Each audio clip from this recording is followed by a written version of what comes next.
Apa kabar sahabat debat? Tentunya selalu dalam berkelimpahan dan keharmonisan ya. Selamat pagi, selamat berjumpa di Sapa Mentari. Semoga teman-teman hari ini penuh dengan keberuntungan dan selalu mendapatkan keberuntungan di hari-harinya. Selalu semangat dan selalu beruntung. Kali ini kita bahas antara orang yang beruntung melawan orang yang gak pernah beruntung. Kenapa kita bahas itu? Karena sebenarnya udah ada videonya ya, dan di sini saya pengen bahas lagi ya, mungkin ini untuk audionya yang bisa teman-teman dengerin, terus bisa menginspirasi teman-teman. Kenapa orang itu ada yang beruntung, ada yang enggak? Dan di sini kita ulas, kita bedah di sini ya, di audio pagi ini ya, di Sapa Mentari. Memang ini sesi yang memang untuk kita membahas sesuatu untuk teman kerja. Nah, untuk sarapan isi kepala. Kenapa ada orang yang beruntung, ada orang yang gak beruntung? Karena itu sebenarnya terjadi dari pola pikirnya. Kadang ada orang mendapatkan sesuatu, itu justru merasa gak beruntung. Ada kan yang seperti itu? Karena apa? Mungkin jumlahnya, mungkin nilainya, mungkin tidak sesuai apa yang diharapkan. Jadi dirinya merasa bahwa dirinya itu sial. Dirinya itu merasa bahwa dia itu seseorang yang gak pernah beruntung, berbeda dengan orang-orang yang dia lihat atau dia kenal. Kenapa orang lain selalu beruntung dan orang lain itu selalu mendapatkan keberuntungan yang berlebih? Contoh, ada dua orang nih misalkan jalan, ya kan, mereka jalan di sebuah trotoar gitu. Yang satu bisa melihat uang terjatuh, dan yang satunya lagi gak melihat, padahal mereka jalan bareng. Nah, itu karena si orang yang menemukan uang ini, dia punya persepsi atau dia punya gambaran bahwa dirinya ini orang yang selalu beruntung. Dan apapun yang dia dapatkan dan dia terima, itu selalu dia syukuri. Nah, dari situ keberuntungan itu selalu menyertainya. Dewi Fortuna itu selalu ikut dengannya. Beda sama orang yang gak pernah merasa beruntung dan dia selalu sial. Nah, itu berdampak dengan apa yang menjadi kehidupannya, cara pandangnya pun juga lain. Dia sesuatu yang dia kurang seret atau sesuatu yang didapatkan orang lain itu merupakan kesialan bagi dia, karena dirinya gak menanamkan pada kehidupannya bahwa dia juga orang yang beruntung. Orang beruntung itu selalu melihat peluang, dan orang yang gak pernah beruntung melihat sesuatu itu hanya sekedar omong kosong. Bedanya di situ, karena sekecil apapun, kalau orang yang memandang hidupnya itu selalu beruntung, dia bakal mengambil sebuah peluang meskipun itu hal apapun, seremeh apapun dia ambil.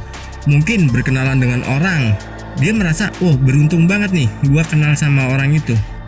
Padahal baru tadi pagi ketemu di rumah makan, kita makan bareng, kebetulan tempat duduknya sebelahan, dan kita ngobrol. Oh, ternyata dia pimpinan di perusahaan A. Dan kebetulan dia cerita dia sedang butuh jasa. Nah, entah jasa apapun ya. Nah, kebetulan orang yang beruntung ini adalah seorang yang bekerja atau dia ahli dalam bidang itu. Nah, itulah yang dinamakan sebuah keberuntungan. Kenapa orang cenderung ada yang beruntung, ada yang enggak? Karena orang beruntung ini selalu melihat peluang. Ada tawaran peluang sekecil apapun, dia nggak melihat dari sisi negatifnya.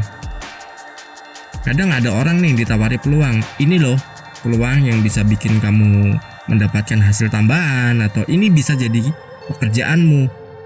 Tapi kalau orang yang selalu sial atau orang yang nggak beruntung, itu pasti melihatnya sebagai wah musibah nih, mau ditipu nih. Nah, diakalin nih sama orang nih, dia yang untung gua yang rugi. Nah, kadang seperti itu.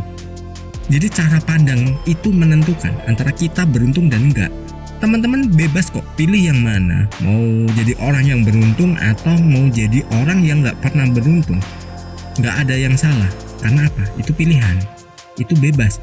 Tapi kalau bagi saya pribadi, saya cenderung memilih menjadi seorang yang selalu beruntung. Karena apa? Ya beruntung itu enak loh. Apapun kita akan dapat, peluang itu ada. Entah itu sekedar kita dapat teman baru, teman diskusi, atau keberuntungan-keberuntungan kecil yang patut kita syukuri. Dan itu menjadikan kita ini seseorang yang akan selalu dalam keberuntungan. Jadi teman-teman, lihatlah peluang sekecil apapun itu diambil selama itu nggak mengganggu kehidupan teman-teman atau pekerjaan teman-teman. Ambil. Kita nggak tahu kunci hidup kita itu dari mana, antara keberuntungan dan kesialan. Ini ada sebuah cerita dan ini nyata ya, saya kenal sendiri dengan orangnya. Ada seseorang yang dia ini dari kampung merantau ke kota. Dan di situ orang itu pernah bilang, waktu kita makan bareng gitu di sebuah angkringan, dia bilang, hidup itu apa adanya aja, doa juga apa adanya aja. Toh kita hidup seperti ini susah, itu sudah ditakdirkan, jadi gak akan berubah, beda sama orang-orang lain.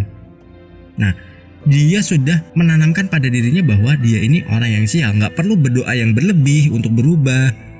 Dia gak berpikir untuk bagaimana dia bisa berubah dalam hidupnya. Dan dari situ kita kasih tahu, doa gak gitu pak, cara pandang pada kehidupan tuh gak gitu. Akhirnya apa? Dia minat untuk dikasih masukan, harus bagaimana. Akhirnya kita ajarin tentang law of attraction. Peluang sekecil apapun ambil. Dan akhirnya apa? Orang itu bertanya, saya ada tawaran untuk benerin genteng, diambil gak ya? Ambil dulu. Akhirnya apa? Setelah itu ada satu komplek yang bilang, Pak bisa nggak ngambilin sampah di sini, nanti tiap bulan kita kasih untuk biaya bulanannya, entah per rumah berapa ribu. Diambil nggak? Orang itu tanya ke kita dan kita jawab ambil. Itu peluang dari tadi benerin genteng karena mungkin si kliennya itu tadi puas ya kan dengan kinerjanya yang nggak neko-neko dan nggak suka protes. Dan akhirnya apa? Dia ditawari untuk ngambil sampah di komplek orang tersebut, komplek kliennya itu, di perumahan, sebuah perumahan mewah gitu. Dan akhirnya orang itu mau. Oke, ternyata tahu nggak, orang yang tadi minta tolong ke dia untuk benerin genteng tadi itu seorang manajer di sebuah mall, bukan mall kecil. Dan di situ dia dikasih peluang, Pak, kalau sudah misalkan ngambil sampah itu kan tiap berapa hari sekali. Nah, di mall ini ada kardus bekas yang Bapak bisa ambil terus jual Pak. Nanti saya bilang ke bawahan saya untuk dikumpulkan dikasih ke Bapak. Akhirnya apa? Oke, saya ambil. Dan kehidupannya mulai berubah. Dia mulai bersyukur. Dia merasa dirinya selalu beruntung. Dan semenjak itu, dia mencoba peruntungan baru. Dia melakukan hal yang berbeda. Dia melakukan jual beli motor bekas dan sampai sekarang masih berjalan. Yang tadinya dia hidup sama anak-anaknya di dalam sebuah kamar kos yang satu kamar isi 6 orang. Sekarang dia udah punya rumah sendiri. Nah, keberuntungan itu kita ciptakan. Keberuntungan itu bukan kita tunggu, atau kita gak boleh juga menganggap diri kita ini gak pernah beruntung. Semoga terharu dan sukses berkelimpahan.